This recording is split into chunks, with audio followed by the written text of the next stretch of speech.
So a little bit about my friend and our friend, Bill Clinger. Bill Clinger served in the United States Navy as a lieutenant from 1951 to 1955 and worked for the New Process Company of Warren, Pennsylvania from 1955 to 1962. After being admitted to the Pennsylvania bar in 1965, he served in a private law practice in Warren and served as general counsel to the Federal Economic Development Administration. Bill was elected as a Republican to the 96th and 8 succeeding Congresses, to the 96th and the 8 succeeding Congresses, serving from 1979 to 1997. While in the House of Representatives, he was chairman of the United States House Committee on Government Reform and Oversight.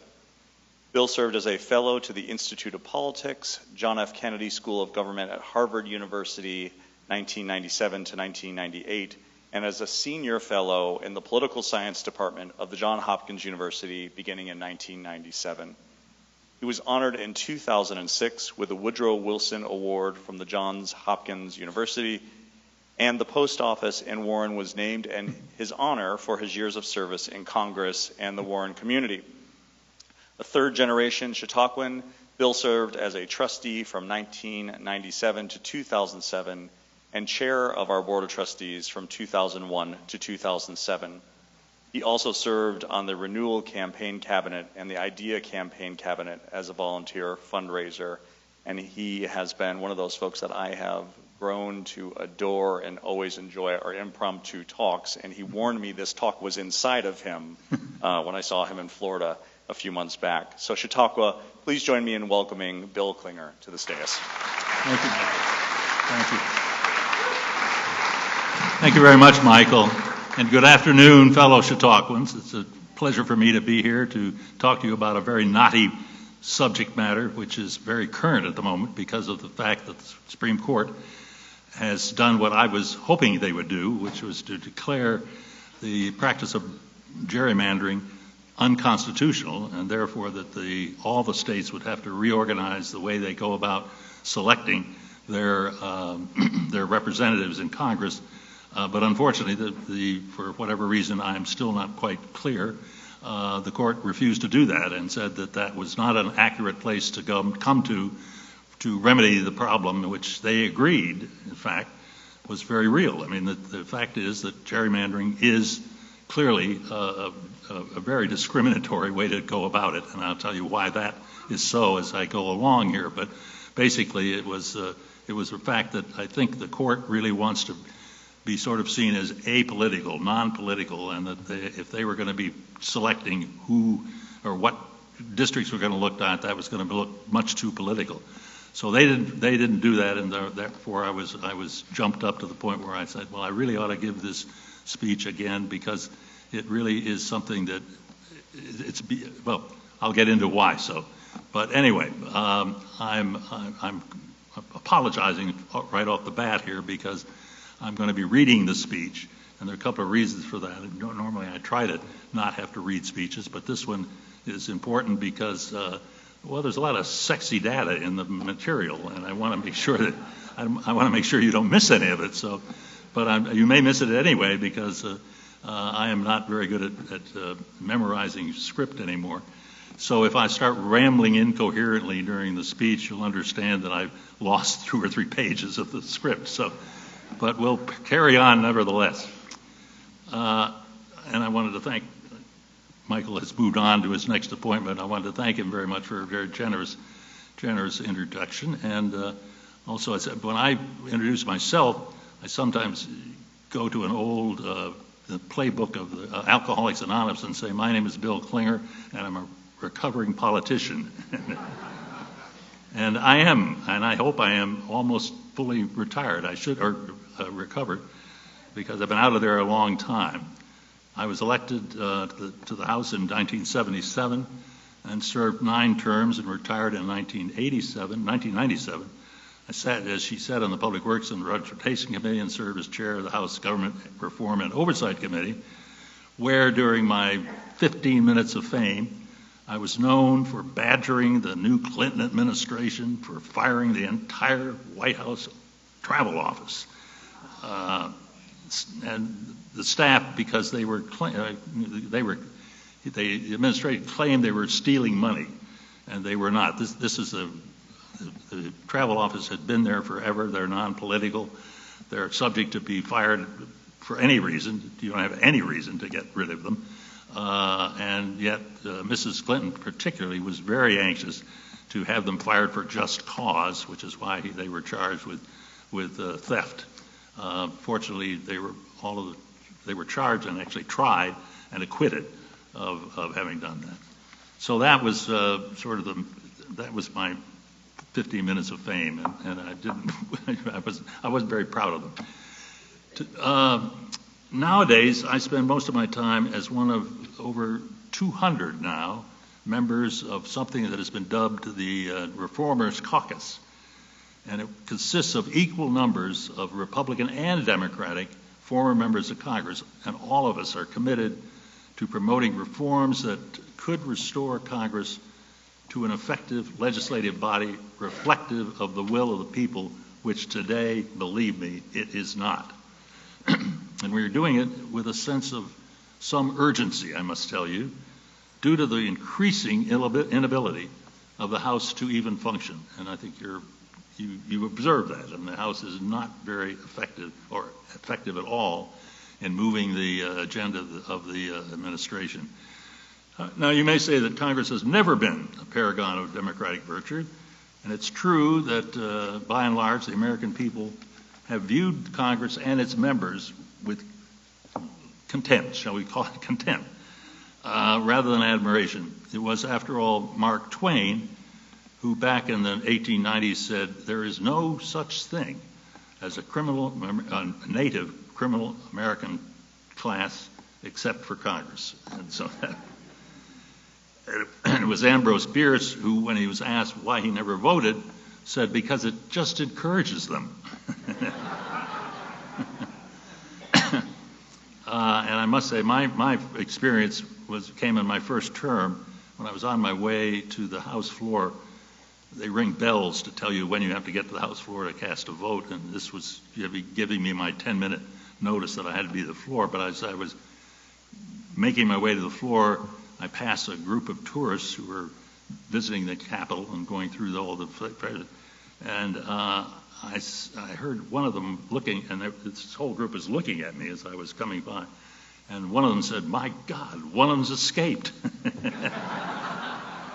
And I don't think he was kidding. He thought I'd escaped. And I got to conclude that I love this joke. Members of Congress, the butt of unending jokes. My favorite one recently is about a drunken congressman on a junket to Estonia who spotted a beautiful creature in a red gown and with a red hat, he wended his way across the road to ask her to dance. He was turned down flat, but persisted and said, "Give me 3 good reasons why you won't dance with me." Who replied, "First, I don't dance. Second, they're playing the national anthem. And third, I'm the papal nuncio." So, we don't get no respect with the members of Congress. But I think it is fair to say that Congress has rarely been in worse repute than it is today. In 1974, for example, the approval rating for Congress was 35%, which was pretty low by itself. The disapproval rate was 43%, undecided 22%. In the most recent Gallup poll, approval rate 17%, disapproval rate 78%, undecided 5%. It would really be hard to get much worse than that. The principal reason given for the embarrassingly low approval figure is that Congress just doesn't get anything done anymore. And the reason for that is they can't agree on anything. And it's ominous, frankly, and let's talk about it. It's ominous because if we lose confidence and faith in our governmental organizations, and right now, none of the organizations are respected by the American people. We're the lowest. Congress is the lowest in terms of respect.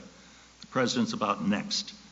The Supreme Court no longer has the reputation of being impartial, apolitical, out of the branch. So you have three branches, the three branches of government, equal branches of government, are no longer have the respect or admiration or confidence in the government to function, and that becomes a very worrisome thing for us. So one of the reasons I'm so avid about this question of gerrymandering is I think we have to get a Congress that is functioning and that will gain back the respect that they deserve. They won't get it all, but they should get some recognition that they deserve to be the leaders of the country.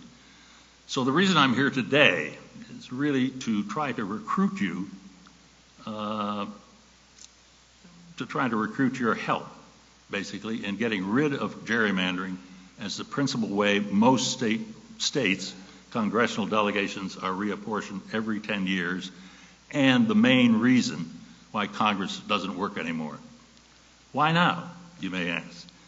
After all, gerrymandering has been around forever, and just last month the Supreme Court did not deem it egregious enough to declare it unconstitutional. The reason it is more dangerous today than ever is due to increasingly sophisticated technology, and this is a critical point here. Gerrymandering was not that dangerous when it was crude, when you couldn't do it very neatly, and where you fouled up and didn't be.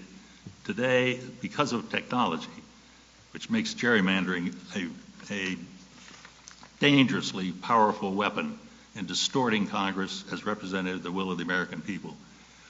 Why has this happened? And how can the present woeful scenario be reversed?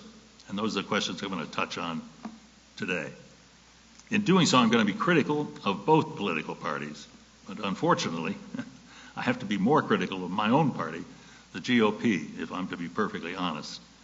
The story begins in 2008 with the lead up to the census and the midterm election of 2010. The Republican brain trust at the time, instead of, very shrewdly, I mean, this was a very shrewd maneuver on their part. In 2010, the Republican brain trust, instead of pumping massive amounts of money into the races for Senate and House seats, instead invested heavily in gubernatorial and state legislature races all across the country. Why? What do state governments have to do with federal government machinations? And the one-word answer is reapportionment. The decennial census determines how many people live in the United States and where they live. It is the governors and state legislators, however, who determine how the 435 congressional districts should be changed or eliminated to account for the population shifts that have occurred in the preceding 10 years. And change they do. For the past 2 or 3 decades, for example, citizens have been relocating from northeastern states in increasing numbers. In my home state of Pennsylvania, for example, we had 24 congressional districts when I was first elected to Congress in 1997. When I left in 1997, we were down to 20. And since then, since the 2010 census, we have had only 19 districts, and it's likely to be fewer than that after the 2020 census. So there's a major shifting of population going on all the time, and it won't stop. I mean, so that's the reason why we have to reapportion every 10 years to catch up with what the movements that have gone on in the previous 10 years. Before the 2000 election, the Pennsylvania House of Representatives was evenly split with 100 members from each of the two parties and 3 vacancies. After the 2000 election, however, there were 104 House Republican members and 99 Democratic members.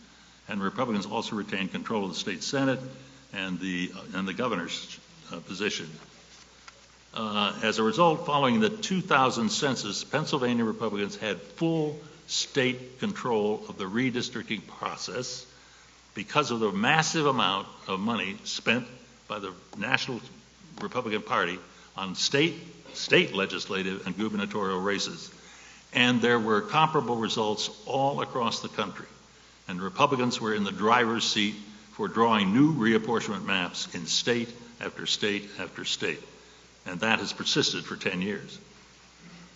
Now we come to the dirty word again, gerrymandering, which is slowly but very surely corroding and seriously threatening the survival, I will tell you, firmly believe, the survival of our 200 plus years old representative democracy. Gerrymandering is not a new concept or threat. It's been with us since 1812, when a governor of Massachusetts named Elbridge W. Gerry dreamed it up and put it into action. It is defined as using electoral power to give your political party an advantage over a competing political party. But it is much, much more than that, as we will see, and much, much more dangerous than it has been before.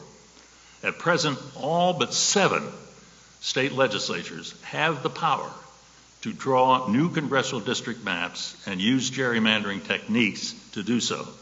7 states do not need to reapportion districts because their population only justifies them having one congressman.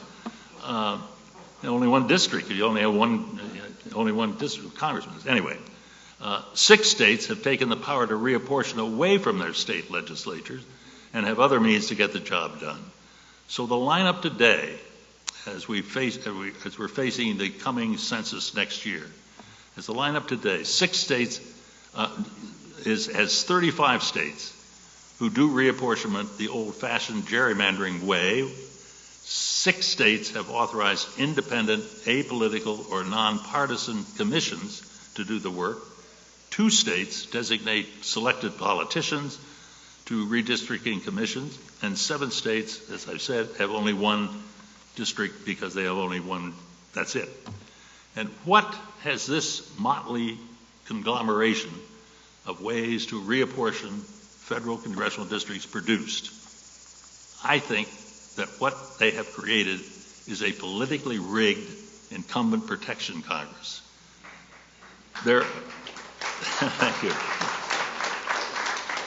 There are, as I've said, 435 congressional districts. Traditionally, only because of what has happened with gerrymandering over the years, really only about 33 of those 435 are considered to be at all competitive. That's a terrible thing.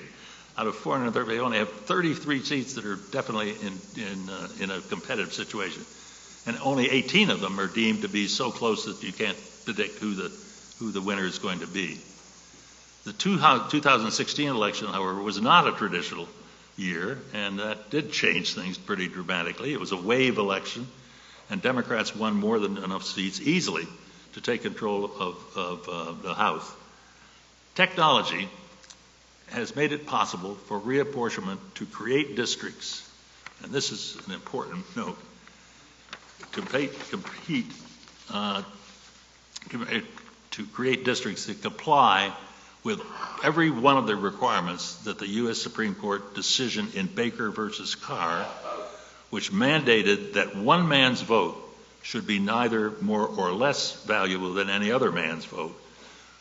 They can do that while at the same time making them either overwhelmingly populated by Republicans or overwhelmingly full of Democrats. Why on earth would a Democrat or a Republican, for that matter, in such a district bother to vote at all when he or she knows that his or her candidate is bound to lose and can't be elected? And they don't.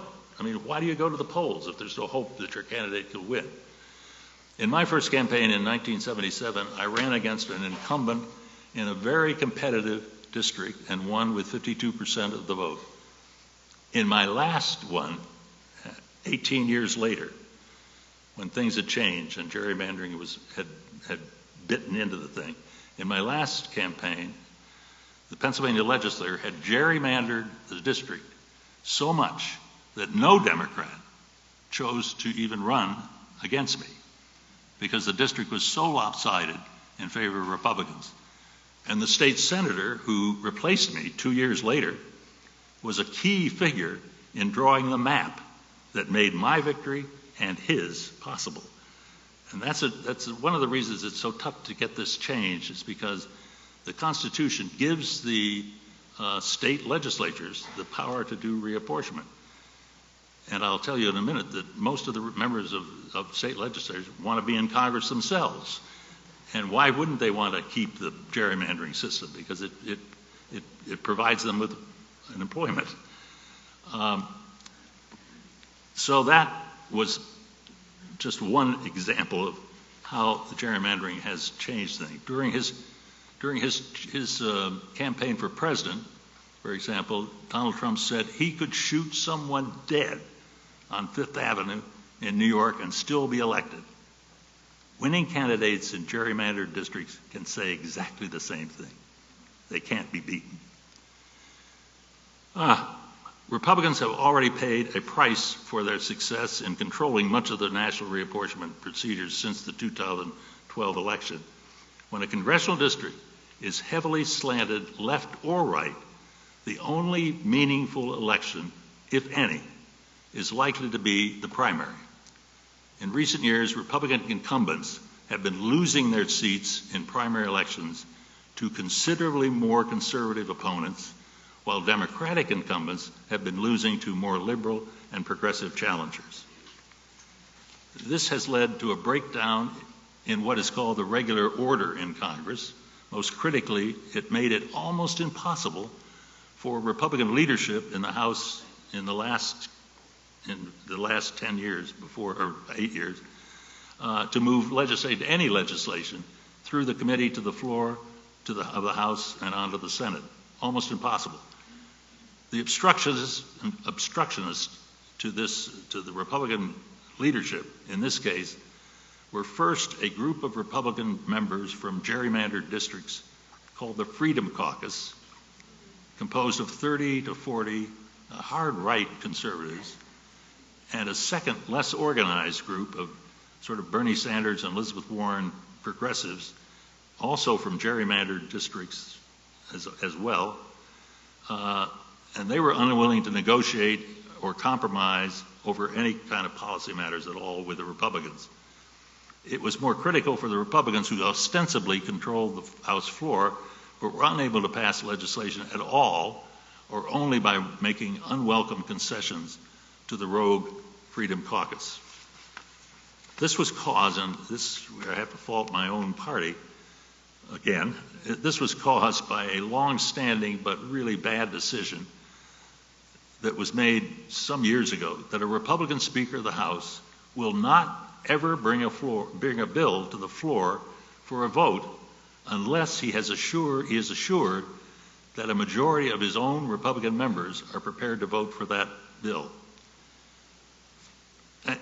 Thus, it was relatively easy for the Freedom Caucus to block any bill from a vote on the House floor, and they did that by saying no as a block of 40, and once you can't get a majority, he couldn't bring anything to the floor. So Speaker Pelosi, I would have to tell you, is having difficulty controlling a rambunctious number of progressive New Democrats, also from gerrymandered districts, who demand that the party move further left.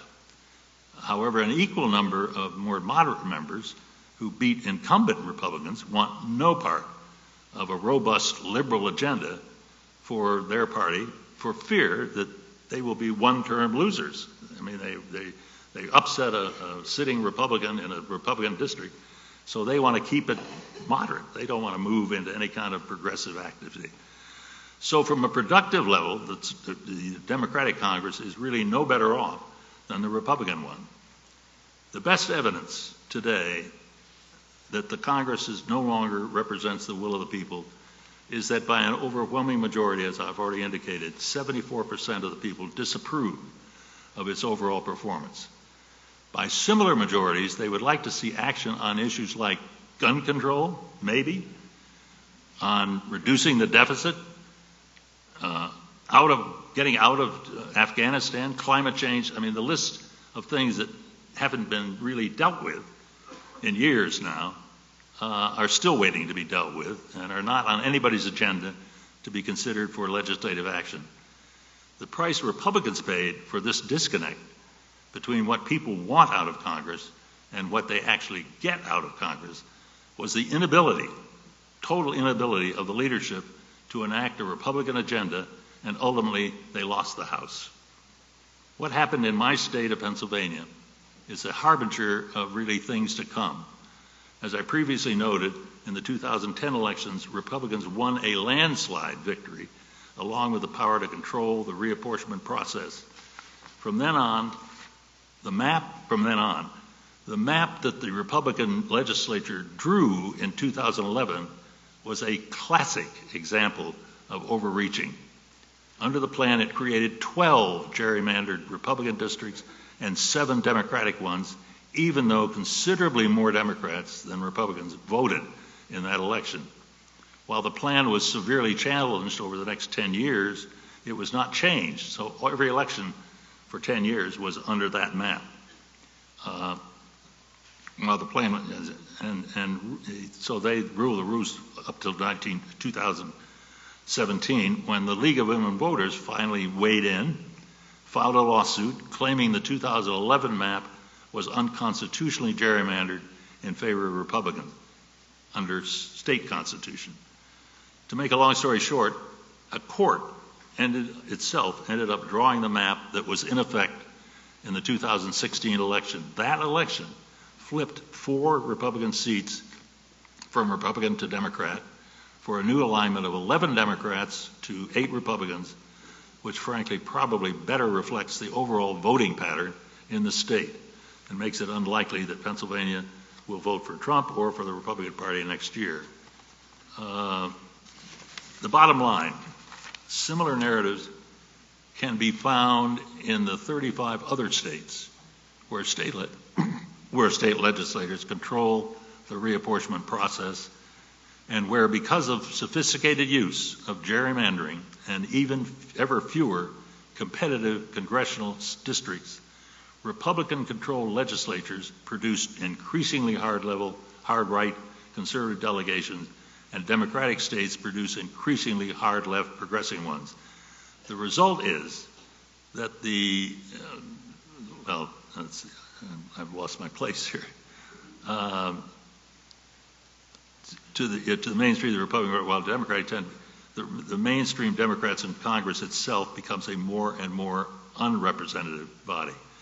In other words, we're dividing further and further and further to the left and further to the right. It no longer really represents the American people. It represents the fringes of the two parties. It represents the hard left and the hard right in the party, and that's unhealthy because the Congress is no longer representative of the people. The title of this talk is Congress at a Crossroads, because we have one of 2 roads we can follow going forward. And it reminds me of a line Woody Allen uses at college graduations. He says, one road leads to poverty, bankruptcy, and shingles, and the other leads to baldness, dementia, and incontinence. And I hope you make the right choice.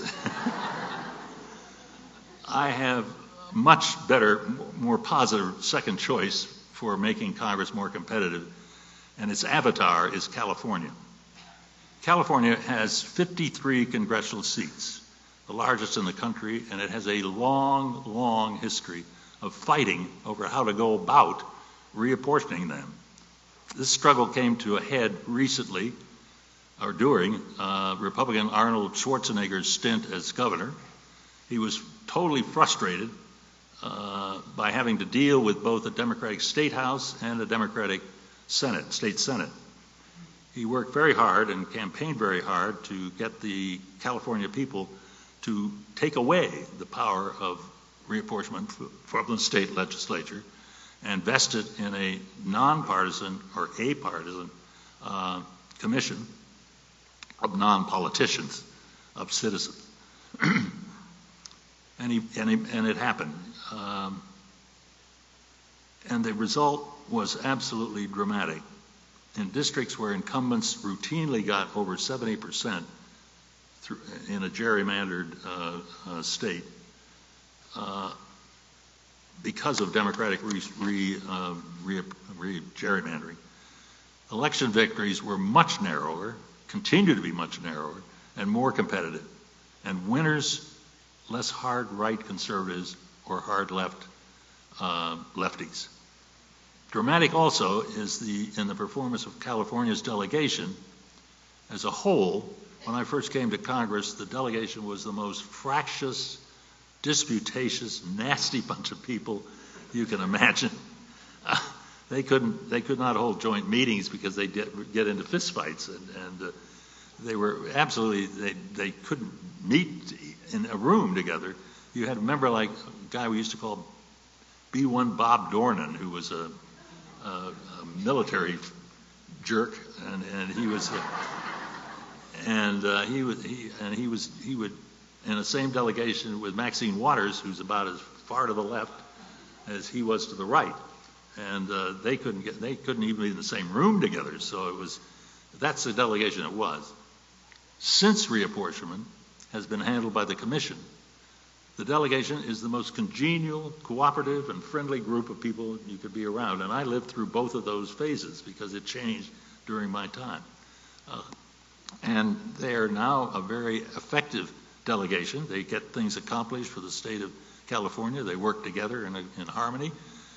And that's just an example of how I think it's possible, at least, that you could change the complex of the entire Congress of the United States if we get rid of gerrymandering. Soon after California changed to a nonpartisan system for reapportionment, Arizona created a redistricting commission, and 5 additional states have followed suit. I and my fellow former member reformers are still working hard to get other states on board, but it ain't easy, I have to tell you. One of the reasons I suggested is that state legislators are reluctant to have the reapportionment power taken away from them because many of them really do hope to become congressmen or women themselves, and they figure that the best way to get there is to have a reapportioned district to run in. So it's very difficult to get them to change their mind and vote to give it up. So it makes more sense, frankly, for former members to lead the fight. We are actually no longer worried about the shape of our own former districts. Moreover, I think we know and have learned that the 435 districts competitive at both the primary and general elections are going to produce an ideologically better balanced Congress rather than one overbalanced on either the far right or the far left. But I need to point out, however, a caveat here, that even nonpartisan commissions do have a hard time creating truly competitive districts, because more and more we, the American people, are becoming a tribal nation. We tend to live with people like ourselves. We tend to congregate. We entertain with them and so forth. We become much more cliquey than ever before. And that does pose difficulty to create a competitive district where there is an oversupply of left-leaning people and a dearth of right-leaning people, or vice versa.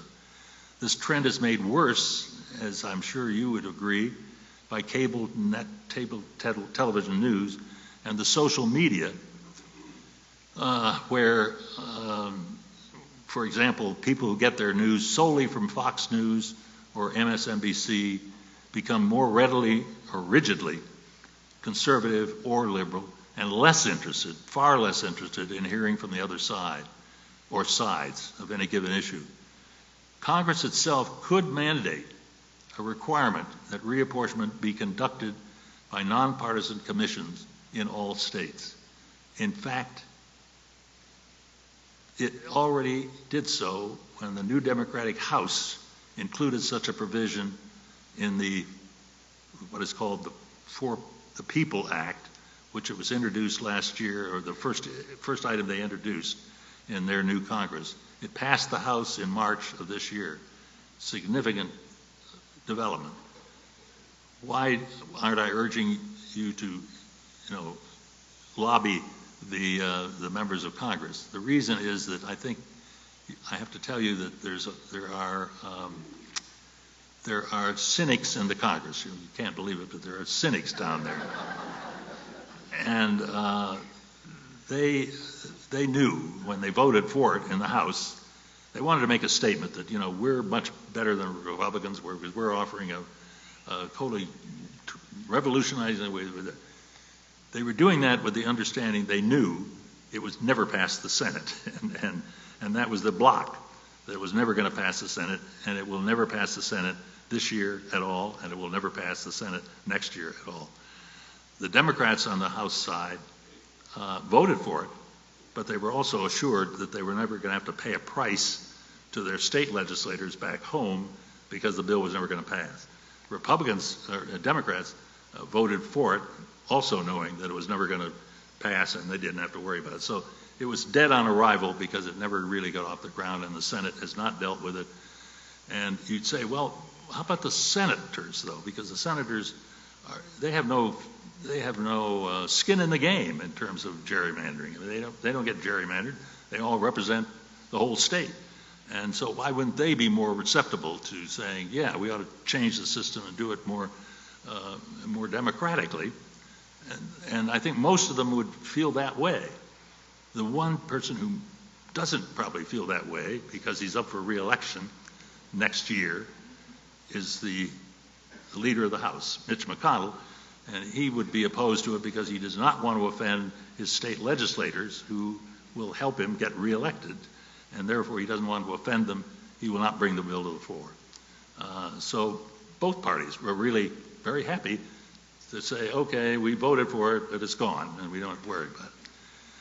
So it's not likely to pass, as I say, and therefore I think it's still important. One of the things I'd ask you to do if you decide to become involved in this crusade is write to the senators, because they really are more valuable or more vulnerable, more likely to be supportive of this than the House people are. And sometime down the road, they might actually vote for a bill like this.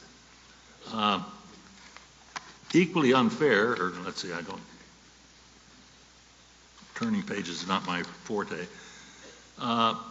But because of that, and because that's the case, the procedure to change the procedures must continue being fought out for now, state by state. Getting to nonpartisan commissions in all 50 states is going to take a long time, and that's why my plea to you to join with me and the Reformist Caucus is so very important. I think that it's clear that we will never get 35 done between now and next year, because we don't have enough time. We've been working on this for 10 years. We haven't gotten very far. We did get 5 through, but our hope is that we could get a few states to switch. Every state that we switch is going to make the elections more fair, because there are going to be more people who are going to be more moderate in terms of the way they see the thing, and are going to be more willing to make it more fair. So the effort is really, we understand we're not going to get 100% participation. I mean, the census is next year, and the census is next year, and reapportionment's the year after that. So we've only got about a year to do what we can to change this around. So I would encourage you to read the flyer that I hope has been distributed around here, and hope you all have one. And what we're urging you to do, the state legislator to do with gerrymandering, and if there isn't one, you should find a group that is active and trying to change this system and join it. If you find a court that, for example, is challenging the constitutionality of gerrymandering, I'd certainly ask you to write letters to them and say you should support this, because it's really going to make a great difference. I'm asking you to do this not just because gerrymandering has given an unfair advantage to the Republican Party in recent years, and will give an equally unfair advantage to the Democratic Party in future years. It is really because it has seriously corrupted the political process itself, creating a dysfunctioning House of Representatives and transferring a disproportionate amount of its responsibility and power to the executive branch. I believe that the very existence of our over 200-year experiment in representative government is in peril. We are less and less a nation of 3 separate and equal branches of government. This is not solely due to gerrymandering. Congress must bear part of the blame itself for its own enfeeblement. Congressmen and women are egocentric people. Have you noticed? And their principal and really overriding interest is always their next election. I can speak to that from experience.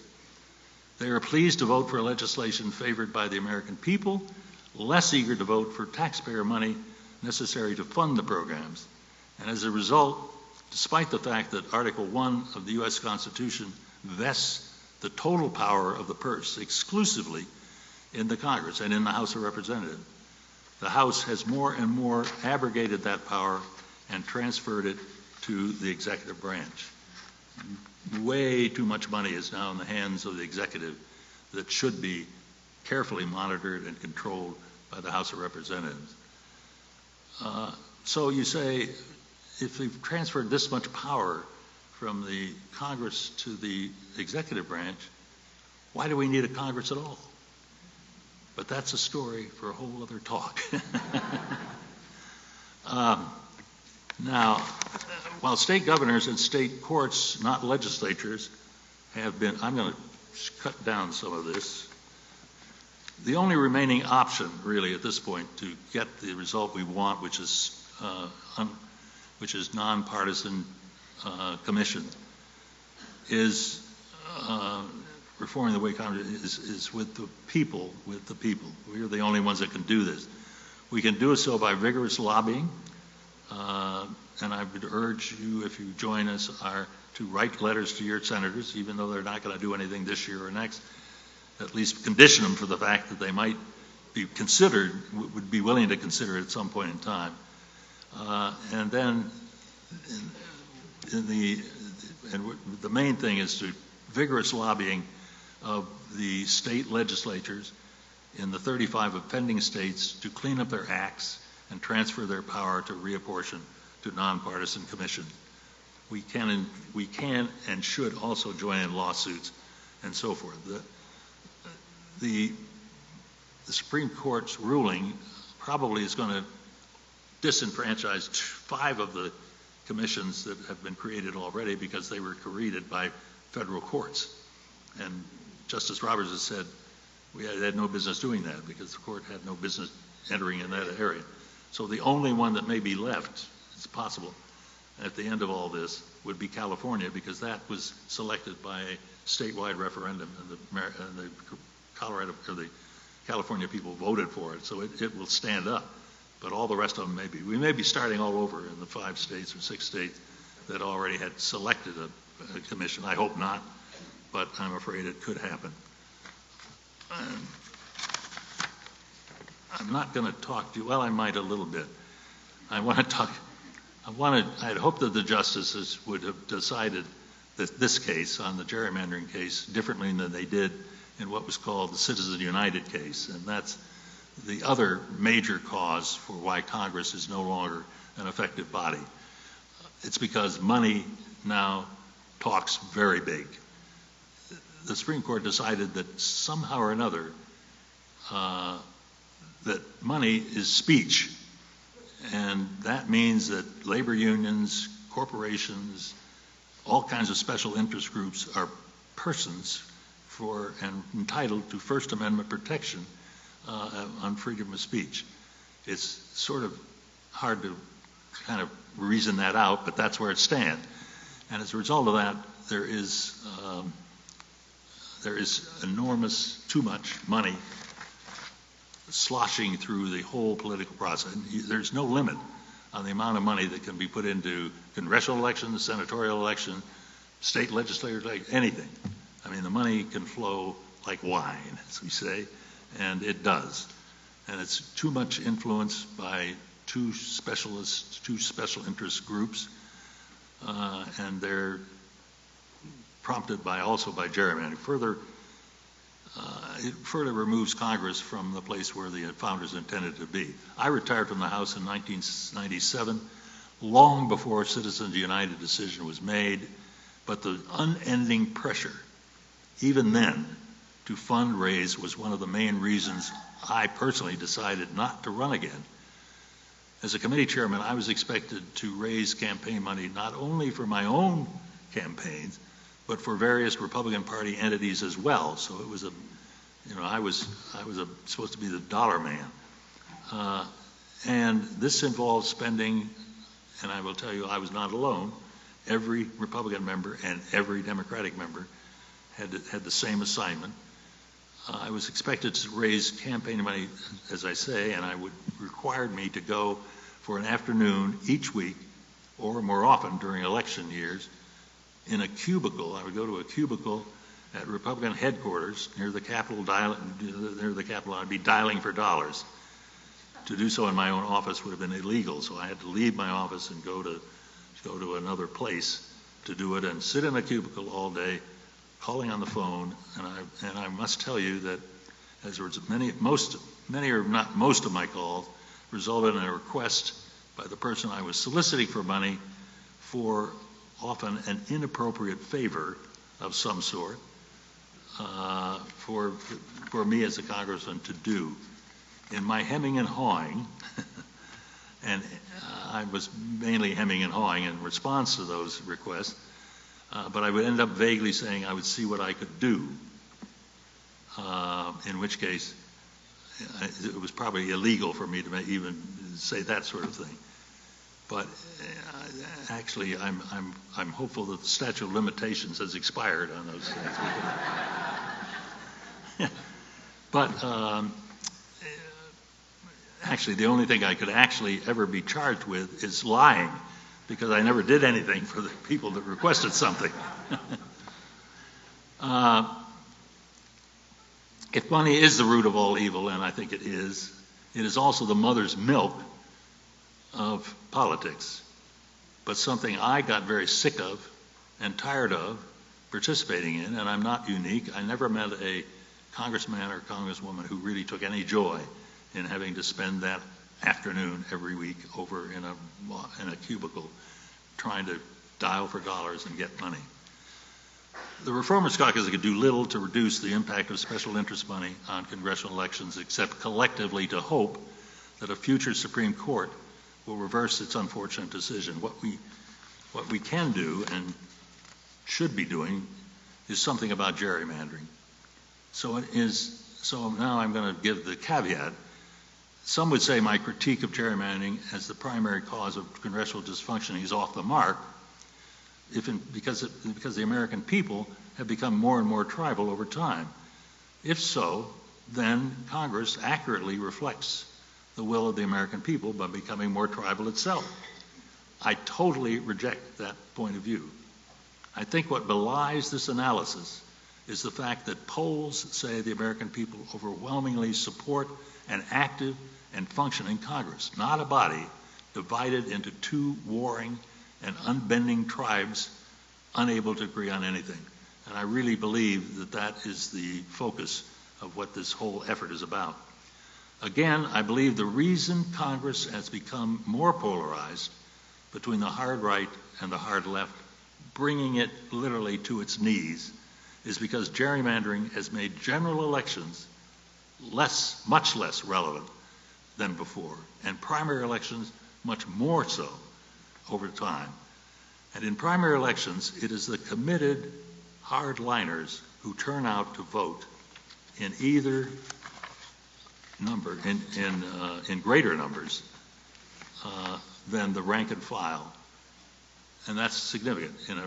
That doesn't happen in a general election. It happens in primary elections. That's the people who come out in general elections, are those that are really dedicated, hardcore people. And that's the rank and file is there, but they're not in the same numbers as those who are totally committed. They tend to favor candidates on the far left or the far right, who turn out to be far left or far right members when they win and are members of Congress. And that's where we are now. I mean, more and more members end up, because of a primary election, not a general election, and therefore they're much further apart. I also believe that the amount of money sloshing around in politics these days gives incumbents an enormous and unfair advantage in elections, and that we need to limit the amount of money flowing into congressional campaigns. Now, I will tell you, I would never have suggested such a foolish idea when I was still in Congress. I mean, after all, the incumbents are the ones who get the money.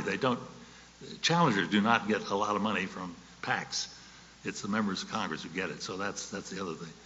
I certainly blame, and especially the media, and especially the cable news networks for fanning the tribal flames that bestride the American political scene today. If you watched Fox News or MSNBC exclusively, you were likely to reject anybody or any idea from the other side, and yet both sides probably and do have good ideas. I can't leave you with any good news because there isn't very much good news. There's a small group in the House right now called the Problem Solvers Caucus, which has promise, but I don't think it's going to go anywhere in this Congress. There are only 41 members out of 435 that belong to it. It's a bipartisan group, and they really are trying to trying to work together on bipartisan legislation.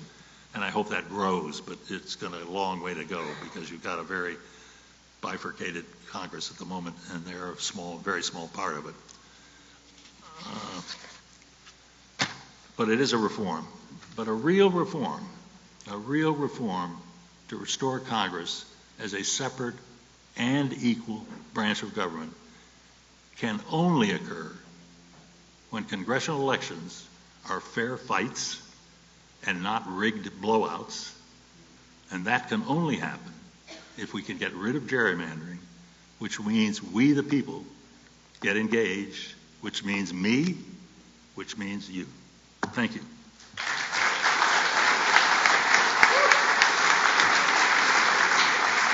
Thank you. Yeah. Thank you.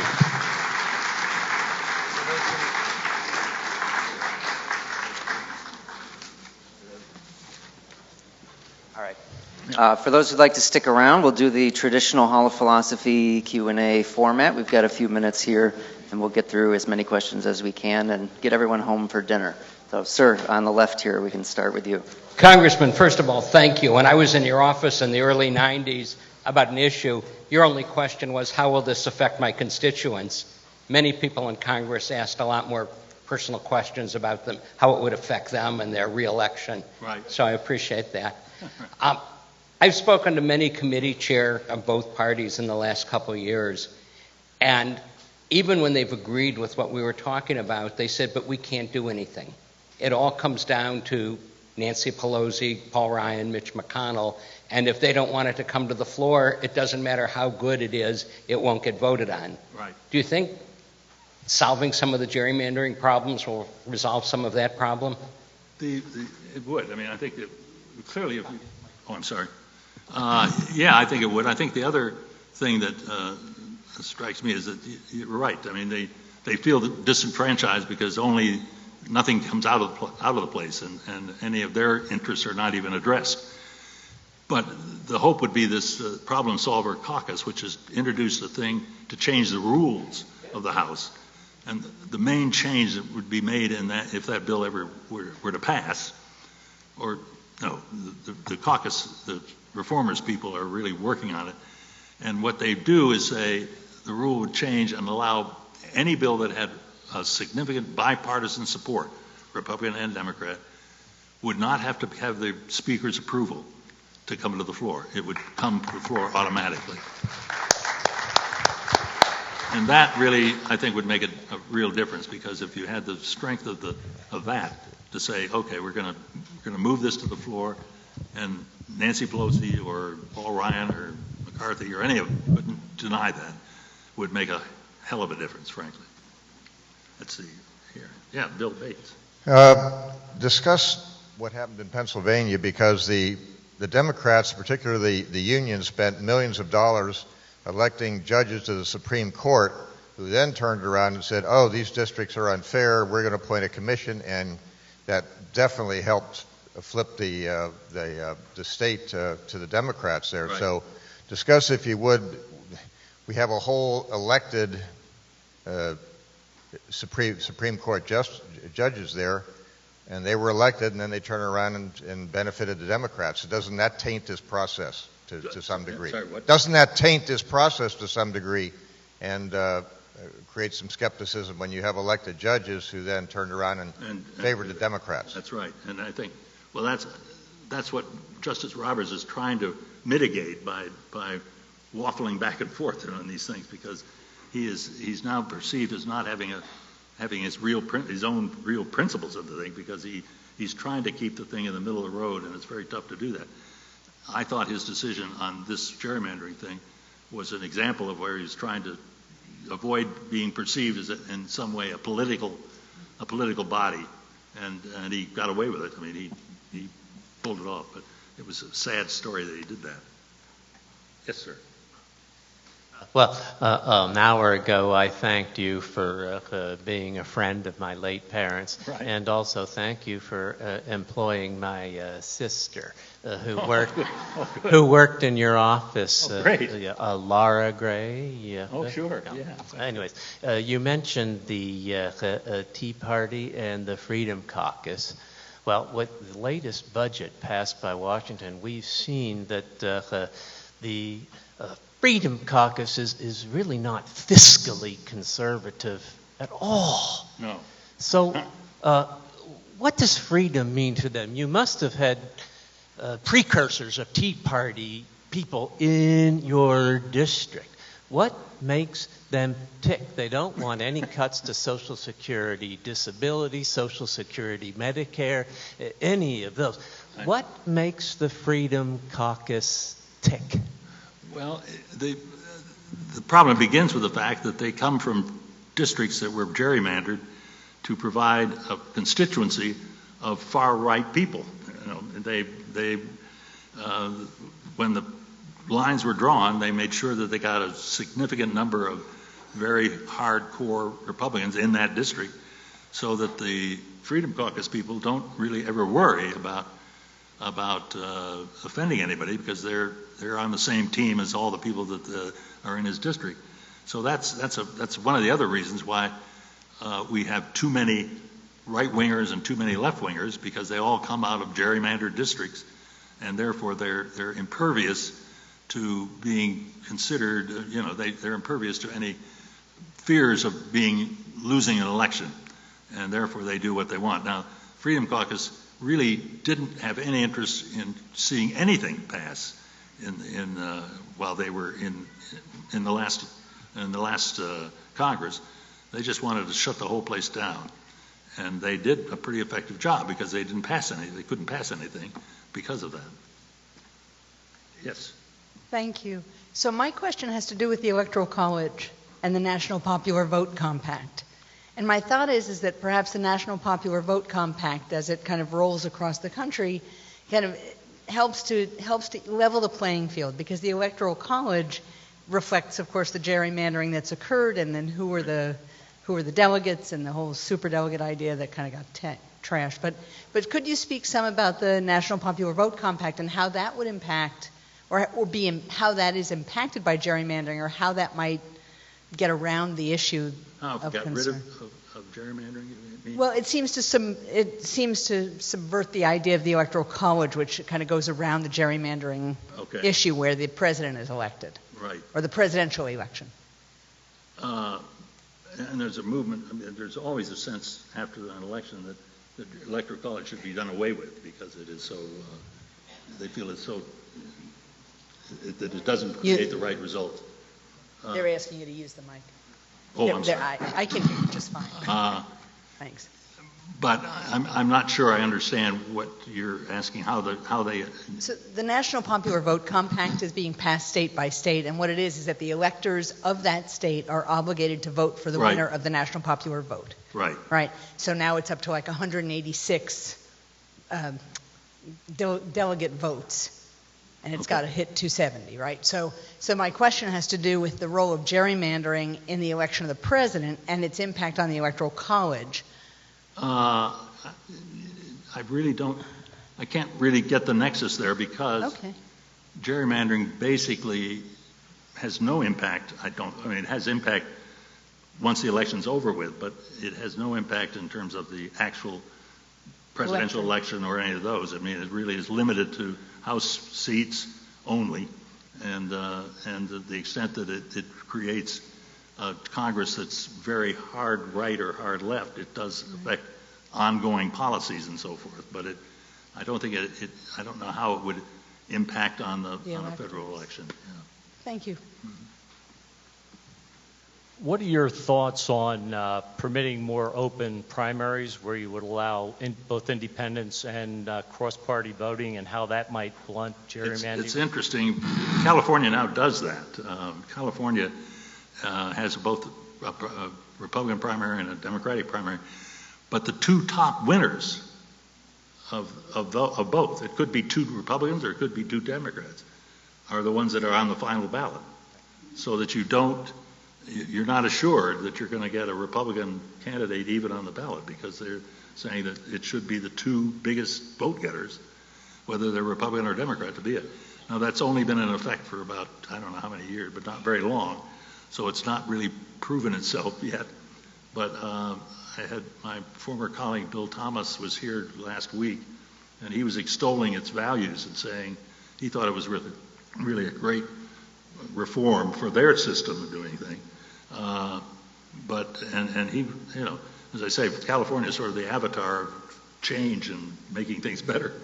And so I'm hopeful that maybe it will have an impact on it, but it's going to be a while before that happens, I suspect. Yeah.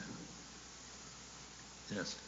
So primary elections are the important ones, primary elections, and we've got primary elections coming up for the 2020 state elections, and those will decide who decides what the redistricting is. Do you have any suggestions for what we can do to identify and support primary candidates in the next year who will commit to supporting independent commissions? Read that again. My hearing is not the greatest. Okay. Primary elections are coming up.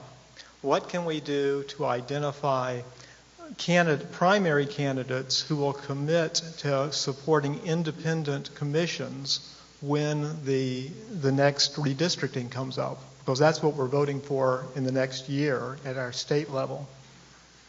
One way you could find out if they will do that is there's an organization called Vote Smart, which is, you can find it on the internet, and it has an incredible amount of information about every candidate and where they stand on every issue.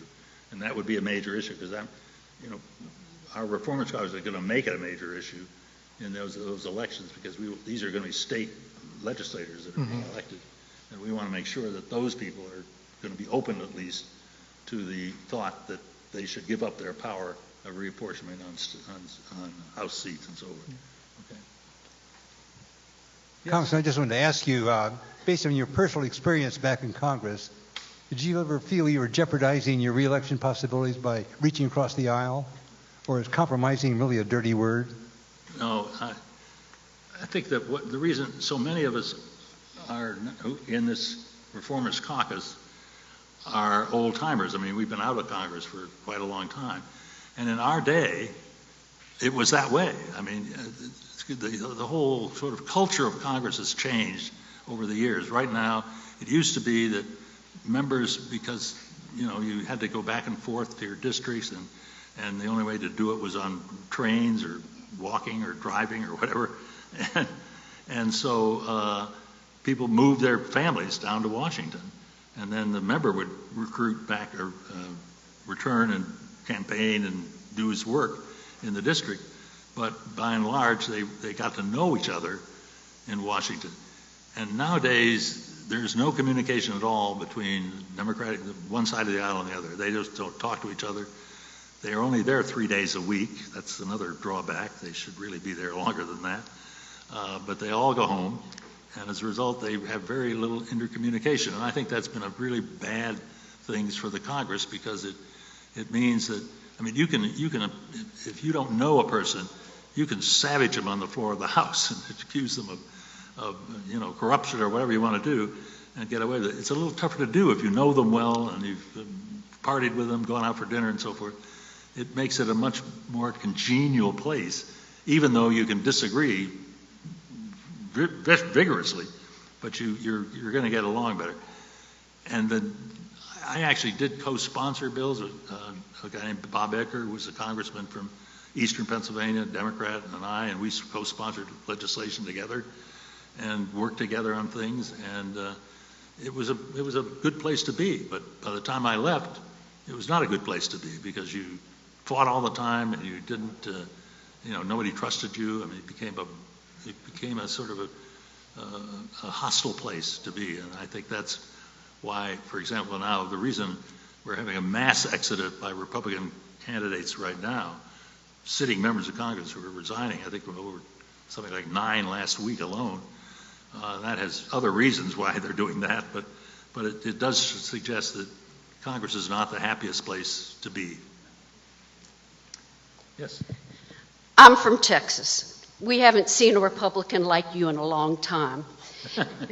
But what I want to ask you about is the upcoming census, because it seems to me that the National Republican Party is doing its best to try to make sure that at least large swaths of the population feel uneasy about answering the questions on the census. And meanwhile, the state of Texas has made the choice not to put any funding behind the work that needs to be done to collect the information for the census. Oh. And I'd like to know how the census and the numbers play into all of this gerrymandering conversation, particularly because if Texas gets a proper count, we're one of the fastest growing states in the country. Right. We can get 3 more congressmen, or right. We are going to get a lot more federal monies by virtue of that. So it seems like it would be in our best interest to count everyone. To be in your best interest to do what? To get everyone counted. I think, yeah, and you're saying that the Republicans, where Republicans are in the state control, they're trying to limit that. Yes. And that obviously is a legal problem. It's going to require a lawsuit to correct it if they persist in it. But I certainly think it would be a lawsuit that would prevail simply because it would be seen as discriminatory. And that would be the way to proceed. I don't think that, I do think that ultimately gerrymandering might hurt that or help that down the road. But a court's going to have to decide whether they've gone too far in trying to limit the participation. But why is this a strategy on the part of the Republicans? What is the strategy? Why is it a strategy? Why is it a strategy? I think they feel that they don't do well in a broader electorate. I mean, that they don't feel that they have an attractive positions for the broader electorate, and therefore they're going to try and limit it as much as they can, which is too bad. But there they are. Yes. Hello. Your daughter Julia was my very best friend growing up here at Chautauqua. And I doubt you would remember, but for my 13th birthday, my parents gave me the birthday present of visiting you and your family in Washington and Alexandria, which was really a highlight of growing up. But thank you for that. Yeah. I do have a question, which is I've recently seen the speaker Larry Diamond, who's I've seen Larry Diamond. Oh yes, okay. Okay, so he is a professor and political scientist out of Stanford University and the Hoover Institution. His recent book is called Ill Winds. Okay, I don't know it. Okay, he talks about very, very much all these horrible things happening, causing to polarize us. One of the things he focuses on, like you, is trying to defeat the gerrymandering. Another thing he mentioned that I wasn't familiar with, but is quite intriguing, is ranked choice voting. It's what? Rank choice voting. Right choice? Choice voting. Rent choice. Rank choice voting. Okay. And I was wondering if that's something that you've been looking at or thinking about, because it sounds like there are little grassroots movements starting, but right. And I'd be hard pressed to explain it, but it sounds quite promising as a way. It also moves people away from the dividing, but forces moderates to get elected, because when your first choice doesn't get elected, as I understand it, it's sort of like an automatic runoff, and then they sort of have to add your lower choices. Bank choice. Bank choice. That's okay. Ranked choice voting? Okay. And okay. All right. I'm sorry. Okay. No, I was going to see if you had any recommendations on that, but it sounded quite interesting to follow. Okay. Thank you. Yeah, Bob. Congressman Klinger, you've urged the audience to participate by contacting your congressman and your senator. I have a suggestion as to a way that we all could easily participate in a meaningful kind of way. My comment relates to the League of Women Voters. In our town, in our state, there are 35 chapters of the League of Women Voters. We have a chapter in our town, I will see the president, who I know, and speak to her about this, because I know that the League of Women Voters is working on this. And then to give you some other statistics, there are over 700 chapters of the League of Women Voters nationally, and there are over 400,000 members of the League of Women Voters. Now, they are working on this program with Bill Klinger and the retired congressman, but two heads are better than one, and this is a way that everybody really could participate in a meaningful kind of way. My suggestion, Bill, your comments. Yeah, I totally agree. In fact, I think the number one organization in the country today that would be active and effective in promoting the elimination of gerrymandering would be the League of Women Voters. I mean, they are engaged, and they have excellent. He's mentioned he lives in Warren, Pennsylvania, as do I, and we have a very active league there. So my suggestion, if you're willing to help out on this effort, would be to check in with the League of Women Voters and see what you could help them do to further the cause, because they are well organized, and they're well organized all over the country. As Bob said, there's 700 units all over the country, so they're a good one to hook up with and make them aware that you're interested in pursuing it. We're going to have to leave it there, folks. So before everyone leaves for dinner, please help me thank one of Chautauqua's own, the Honorable Bill Klinger.